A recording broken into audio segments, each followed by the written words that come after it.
This is the focus of 10x rule.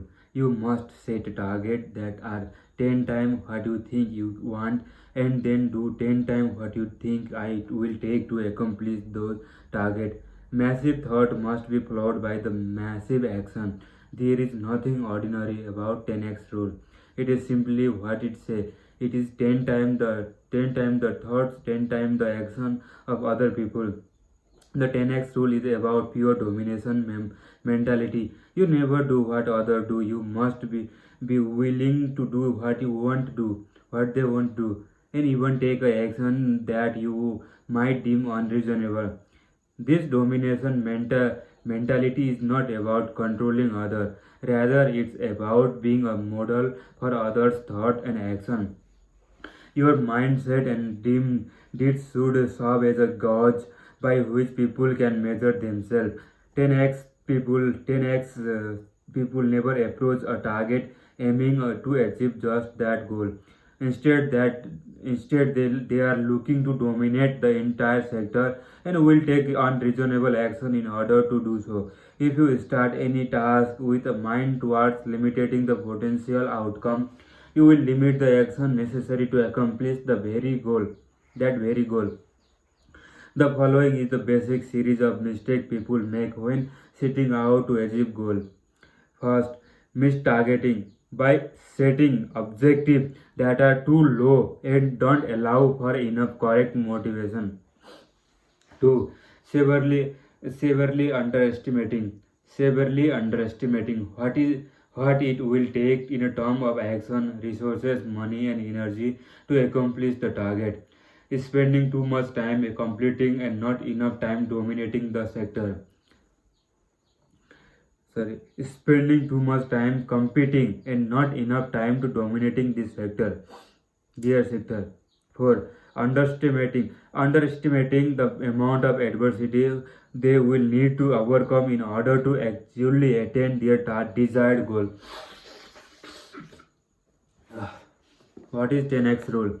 The foreclosure issue that America is facing right now is the perfect example of sequence of missteps. Those who fall victim to those situations were mistargeting and underestimating necessary amount of action and concentrating too intensely on being competitive rather than creating a situation that would make them invincible to unexpected setback. People were operating with hard mentality on based on competition instead of domination. During the housing boom, they thought it in terms of I have to do what my colleagues, neighbor, family member is doing instead of I have to do what is best for me.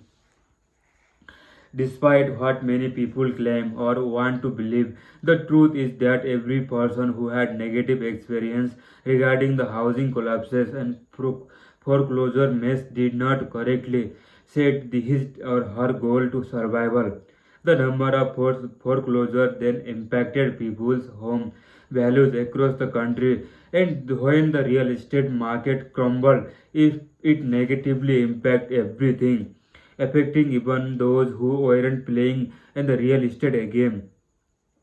Unemployment suddenly doubled and then tripled. As a result, industries were crippled, companies were shut down, and retirement accounts were wiped out. Even the most sophisticated of investors misjudged the correct amount of financial wealth necessary to weather this kind of storm.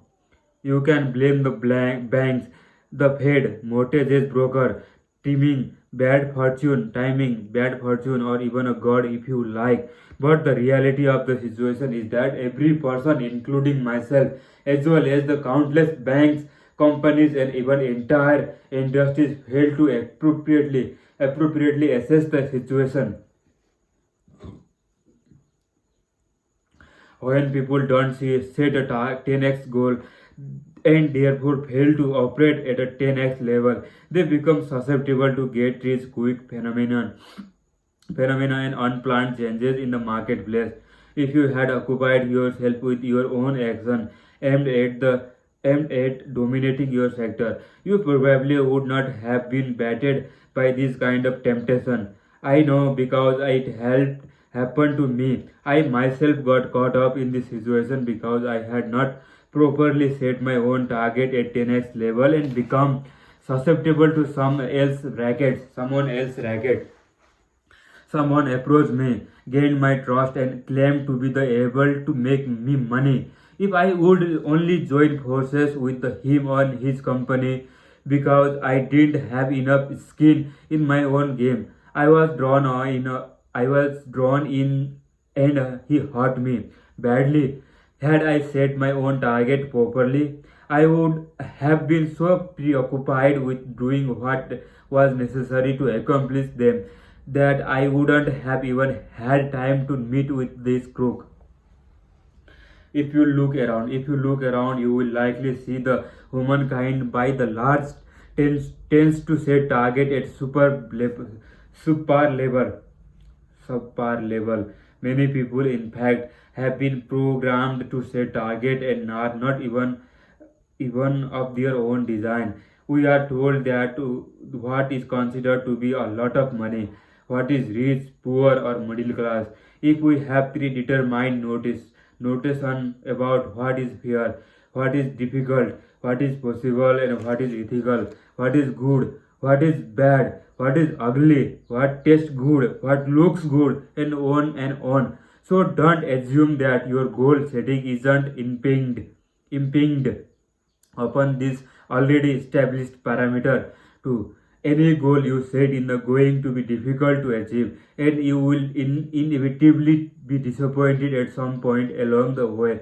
So why not set a goal much higher than you dream or the for achieving in beginning? If they are going to require effort, synergy, and persistence, then why not exact 10 times as much as each? What if you are underestimating your capabilities?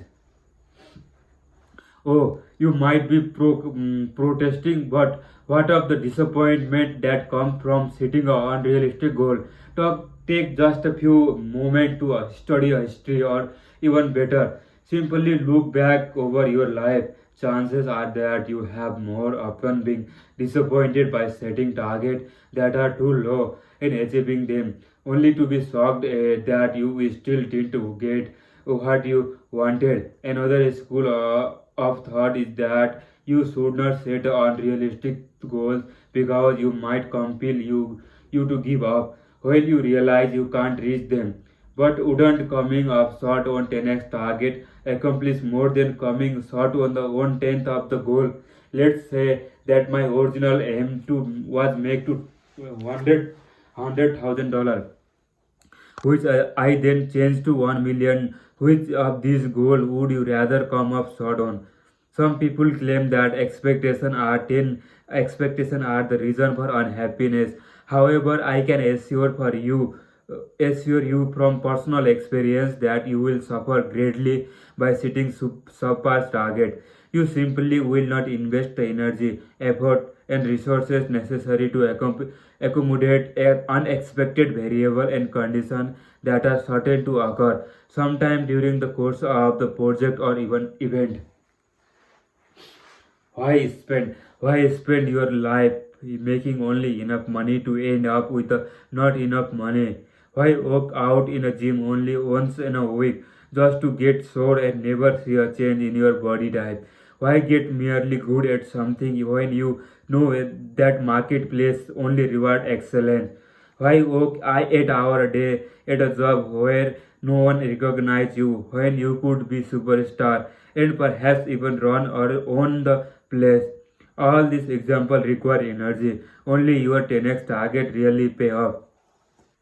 So let's return to our definition of success, a term most people have never even looked up, much less studied. What does it really mean to have a success or be successful? In the Middle Age, the old often referred to a person taking over the throne. The old derived from the Latin succeder, now the real power.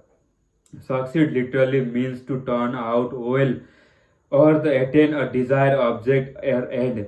Success then is an accumulation of events turning out well or desired outcome being achieved.